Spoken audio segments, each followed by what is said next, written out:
السلام عليكم، بخير، كيف الحال؟ اليوم سنتحدث عن الأولمبياد، ونخصص هذا الفيديو للحديث عن مباراة إسبانيا والمغرب في نصف نهائي الأولمبياد، والتي انتهت لصالح إسبانيا ب2-1. سجل رحيمي ضربة جزاء في الدقيقة 37 مستغلا خطأ الذي اصطاد فيها ريتشاردسون مدافع إسبانيا، لينتهي الشوط الأول ب1-0 لصالح المنتخب المغربي.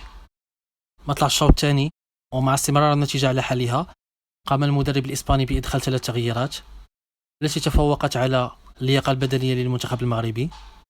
وبعد خطأ في الدفاع المغربي، نجح لوبيز في تسجيل هدف التعادل لإسبانيا في الدقيقة 65، واستمرت النتيجة على حالها بالتعادل إلى غاية الدقيقة 85، لينجح سانشيز في هز شباك المنتخب المغربي معلنا عن الهدف الثاني لصالح إسبانيا.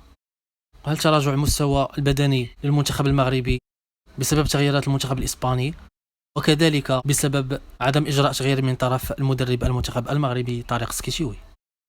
وفي نظركم أنتم، ما هي الأسباب خسارة المنتخب المغربي؟